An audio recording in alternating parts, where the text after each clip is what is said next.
Assalamualaikum warahmatullahi wabarakatuh. Waalaikumsalam warahmatullahi wabarakatuh. Innal hamdalillah nahmaduhu wa nasta'inuhu wa nastaghfiruh wa na'udzu billahi min shururi anfusina wa min sayyiati a'malina. Man yahdihillahu fala mudilla lahu wa man yudlil fala hadiya lahu. Asyhadu an la ilaha illallah wahdahu la syarika lahu wa asyhadu anna Muhammadan abduhu wa rasuluh la nabiyya wa la rasula ba'da. Salawatullah wa salamu alaihi wa ala sayyidil anbiya'i wal mursalin wa ala alihi wa ashabihi muqarrabin amma ba'du. Wanifillah, santri yang insyaallah dimuliakan oleh Allah Subhanahu wa taala, puji syukur atas karunia dan nikmat Allah yang senantiasa diberikan kepada kita, yang senantiasa kita rasakan, kita nikmati tanpa terputus sedetik pun. Baik nikmat tersebut adalah nikmat sehat, nikmat sempat, ataupun yang lebih besar dari itu, yaitu nikmat keimanan dan ketakwaan, yang mana dengan nikmat-nikmat tersebut kita bisa melaksanakan sholat isya secara berjamaah. Semoga apa yang kita laksanakan ini bisa menjadi amal yang baik di sisi Allah Subhanahu wa taala. Salawat dan salam semoga tetap tercurah limpahkan kepada junjungan kita Nabi Muhammad sallallahu alaihi wasallam, yang telah mengajarkan kepada kita, membimbing kita semuanya umat Islam sampai akhir zaman melalui firman Allah yang telah diwahyukan kepada beliau, dan juga penjelasan dari hadis-hadis beliau. Kita banyak mengenal tentang Islam, kita banyak mengenal kebaikan-kebaikan di dalamnya, dan semuanya tidak luput dari jasa dan perjuangan beliau, yaitu Rasulullah SAW. Sehingga kita harus senantiasa bersolawat dan bersolawat kepada beliau. Iwanillah, santri yang insyaallah dirahmati oleh Allah, insyaallah malam ini kita akan membahas babu tahrimi safaril mar'ati wahdaha. Ini bab sebenarnya untuk perempuan, tapi kita sebagai laki-laki pasti punya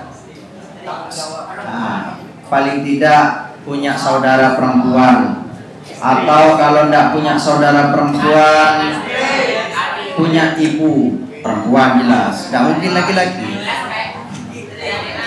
atau punya ponakan nanti perempuan,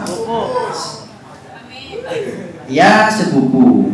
Tapi ini babnya beda, nanti dibahas semua, karena ini adalah bab haramnya seorang perempuan melakukan safar, perjalanan jauh itu sendirian. Apa hadisnya? Hadisnya dari Abi Hurairah, an Abi Hurairah radhiyallahu anhu. Diriwayatkan dari Abi Hurairah, semoga Allah meridhoinya. Qala, beliau berkata, qala Rasulullah sallallahu alaihi wasallam, Rasulullah sallallahu alaihi wasallam bersabda, la yahillu limra'atin, tidak halal bagi seorang perempuan. Kalau disebutkan tidak halal berarti haram, berarti diharamkan bagi perempuan. Tu'minu billahi wal yawmil akhir, yang beriman kepada Allah dan beriman kepada hari akhir. Nah, terus kalau gak beriman dan pada Allah dan hari akhir, tambah haram, ya kan, tambah dosa. Orang kafir misalnya tambah diharamkan. Terutama ini penekanannya adalah kepada orang mukmin yang beriman, mukminah, perempuan yang beriman kepada Allah dan hari akhir. Apa yang diharamkan? Yaitu tusafiru masirata yaumin wa lailatin, melakukan perjalanan jauh yang jaraknya sehari semalam, kecuali tadi haram kecuali ma'adhi mahramin alaiha, bersama dengan mahramnya. Hadis muttafaqun alaih. Dan di hadis yang lain bahkan dijelaskan, ada yang menyebutkan sehari, ada yang menyebutkan 3 hari, ada perjalanan seminggu, ada yang hanya sebentar. Itu juga dijelaskan. Ini mungkin sangat penting untuk diketahui. Kenapa? Karena banyak mungkin orang yang belum tahu, atau mungkin tahu tapi lalai dengan hadis ini yang diajarkan oleh Rasulullah, termasuk larangan ini. Bahkan kalau kita lihat sekarang, itu banyak perempuan-perempuan yang memang keluar perjalanan jauh sendirian. Jadi ini yang bertanggung jawab siapa? Yang bertanggung jawab sebenarnya dia sendiri, dan juga termasuk mahramnya. Kalau dia punya orang tua, seorang ayah, itu akan dimintai pertanggungjawabannya ketika anak perempuannya dilepas begitu saja. Sehingga orang tua ini harus benar-benar dimulai dari kecil. Itu selain mendidik, itu memberikan nama yang bagus untuk anaknya. Ketika dinyamakan mukminah, jadi orang yang mukmin, muslimah misalkan, atau nama-nama yang baik yang lainnya. Yang repot ini kadang, padahal kita ketahui nama itu adalah doa. Ada nama itu sembarangan. Ada mungkin kalau yang lahirnya Ramadan masih bagus, dikasih namanya Ramadana kalau perempuan. Kalau laki-laki masih Ramadan. Kalau setelah Ramadan, ini ada yang dinamakan itu Rembi Marina Pasa. Artinya Rembi Marina Pasa. Itu bahasa Madura. Lahir setelah bulan puasa. Bahasa Indonesianya. Tapi Rembi Marina Pasa. Yang repot ini ngasih nama itu Kumanasari. Omanasari. Jadi apa itu? Koman itu kutu, sari itu berjalan. Jadi sukanya berjalan ke layapan kemana? Sampai ke Bukit Kehi nyampe. Iya, kemana aja jalan itu kemana-mana. Karena udah dari namanya, sehingga ini menjadi tanggung jawab mahramnya. Selain juga tanggung jawab pribadi, juga tanggung jawab mahramnya. Kadang juga nanti akan menjadi orang yang bertanggung jawab itu. Jadi harus tahu siapa mahramnya, karena mahram itu ada orang tua mahram, saudara masuk mahram. Jadi kalau jalan sama orang tua boleh. Kalau jauh berarti harus ada saudara. Kalau perempuan berarti ada saudara laki-lakinya. Tidak ya. Biar rasa aman itu ada. Atau ponakan boleh. Paman boleh. Dan banyak disebutkan, ada beberapa di dalam Al-Quran, walaupun tidak banyak. Sepupu ada masuk. Apalagi saudara angkat, waduh tambah ada masuk. Saudara tiri tidak masuk. Kalau saudara sesusu masih saudara itu kan, saudara ar-radha'ah itu kan masih masuk. Kalau yang bentuknya sepupu, saudara angkat, saudara tiri, saudara seiman, ini tidak masuk. Jadi kalau kalian jalan itu bahaya. Sehingga ada hadis selanjutnya itu. Dilarang juga yang bukan mahramnya untuk nemenin. Apa itu? Hadisnya diriwayatkan dari Ibnu Abbas, Ali bin Abbasin radhiyallahu anhu.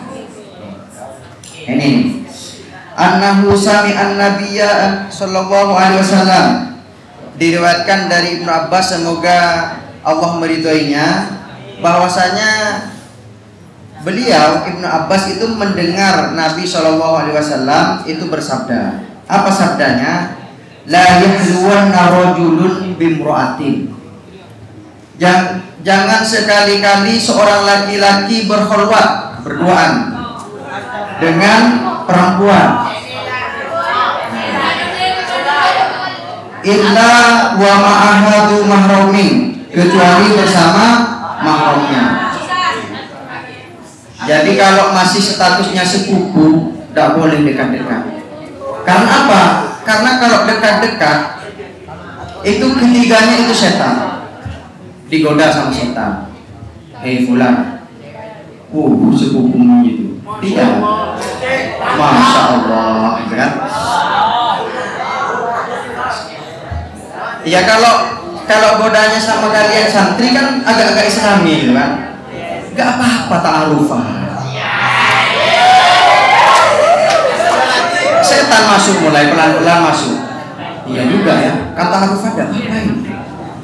Nanti ta'arufah tambah lama jadi dekat-dekatan, tambah dan seterusnya, berbahaya. Nah, ini menjadi larangan. Apalagi yang santri ini ya, biasanya liburan. Gimana Ustaz kalau nanti bukber?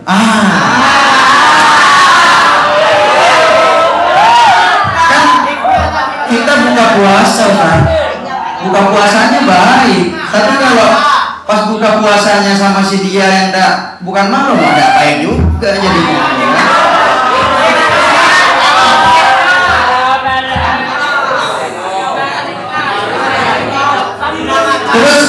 Terus gimana Ustaz? Kalau iya itu kan berdua, kami kan berempat, 2 cowok 2 cewek, ya sama aja.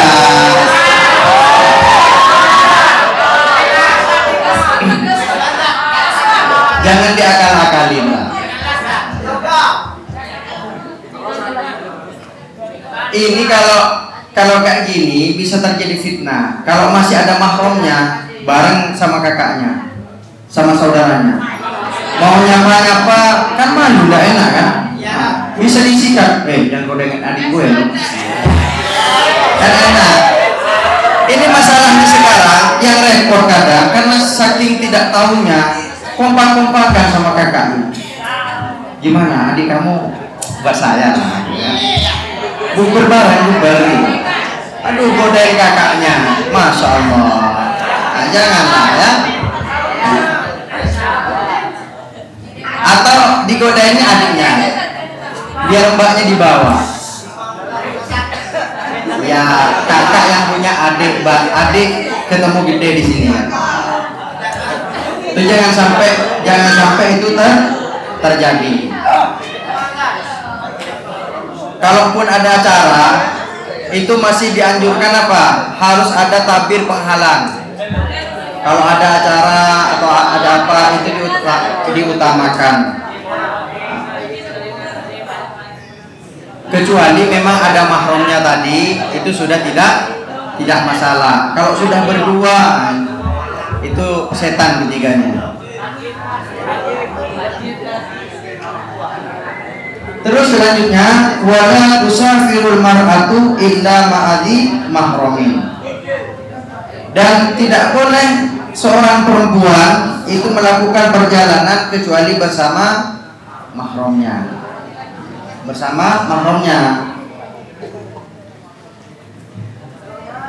Kenapa?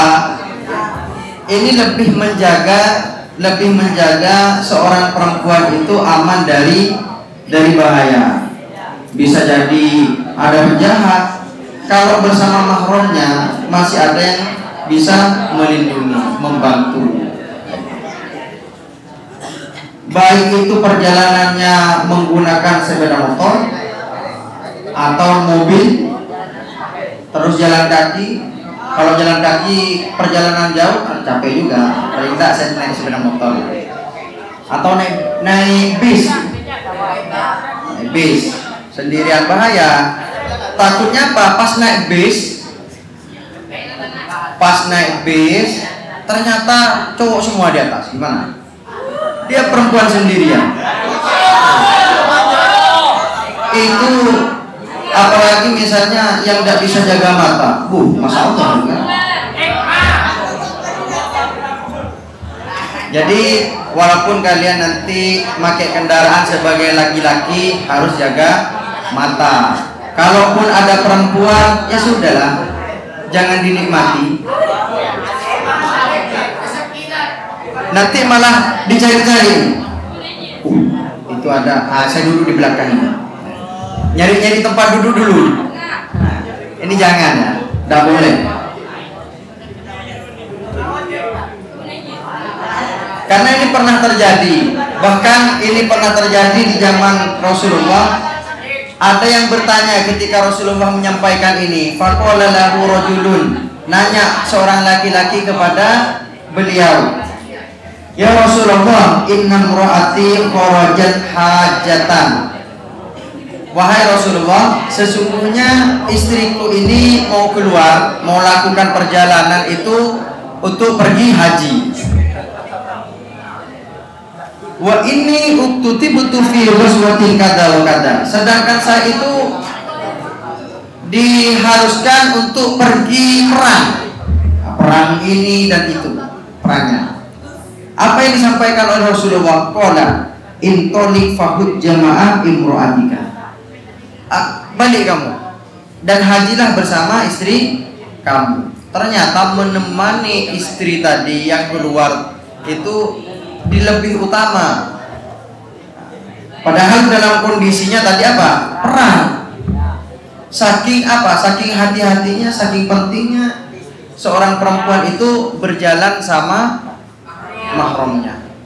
Jadi hati-hati, banyak di luar sekarang itu yang penculikan lah, pelecehan seksual lah. Ya kan beritanya begitu. Kenapa? Ya karena tadi mereka keluar tanpa ada yang nemenin dari mahramnya, keluar bebas, lebih-lebih sampai malam-malam kan. Akhirnya ada mata-mata jahat, muncullah setannya ya, menggoda. Akhirnya terjadilah sesuatu yang tidak seharusnya terjadi.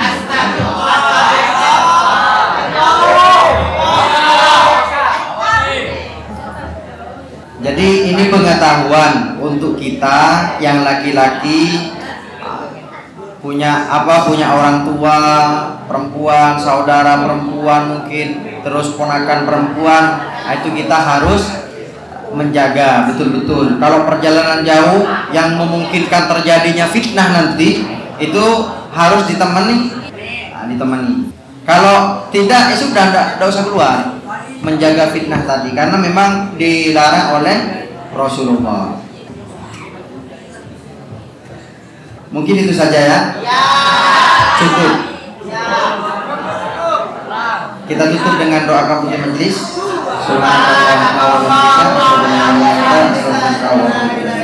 Semoga bermanfaat. Assalamualaikum warahmatullahi wabarakatuh.